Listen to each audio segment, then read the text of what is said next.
Graça e paz em Cristo Jesus. É uma alegria sempre, meus irmãos, estarmos falando da porção dobrada das Escrituras Sagradas. Nesta ocasião, eu estarei falando sobre o que é a morte. Meus irmãos, quando voltamos ao livro de Gênesis, um livro que foi escrito no ano de 1445 a 1405 a.C., cujo autor foi Moisés, e o assunto do livro é sobre o começo de todas as coisas, o início, a origem. Nesse livro, no capítulo 2, versículo de número 17, Deus, ele deu uma ordem para Adão. E quem cria estabelece leis. E esta ordem foi: mas da árvore da ciência do bem e do mal não comerás, porque no dia em que dela comeres, certamente morrerás. No hebraico, essas duas palavras, nos versículos anteriores, literalmente significa morrer, morrer, que no original do hebraico é mut, certamente morrerás, ou morrendo morrerás.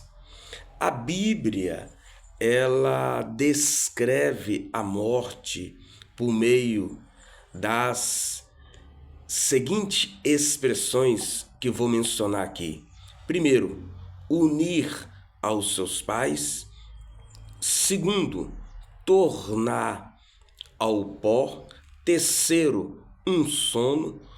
Quarto, render o espírito. Quinto, desfazer a casa terrestre. Sexto, dormir em Jesus. E sétimo, partir deste mundo.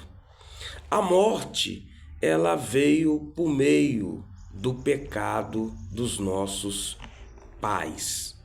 Pois bem, existe 3 tipos de mortes. A morte física, que é a separação da alma do corpo, e existe a morte espiritual, que é a separação entre o espírito e Deus. Adão, no entanto, após a queda, ele não teve uma morte física imediata, mas com apenas 930 anos, ele veio a morrer. E outro tipo de morte é a morte espiritual, que é a morte da separação totalmente de Deus.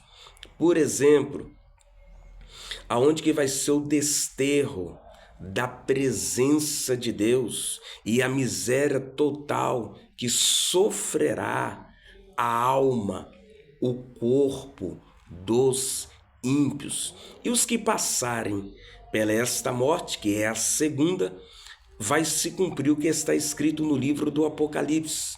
E a morte e o inferno foram lançados no lago de fogo e enxofre. Meus irmãos, não existe sono da alma, não existe purgatório. A remissão dos pecados continua pelo sangue de Jesus. Após a morte, biblicamente, não haverá segunda oportunidade. Pensa, reflita, porque é nesta vida que você faz a sua escolha, é nesta vida que você decide aonde que você quer passar a eternidade. Jesus disse: em verdade vos digo, quem ouve as minhas palavras e crer naquele que me enviou tem vida eterna, porque passou da morte para a vida e não entrará em juízo. São palavras de Jesus. Reflita, pensa, porque a sua alma ela tem valor para Deus. Deus abençoe.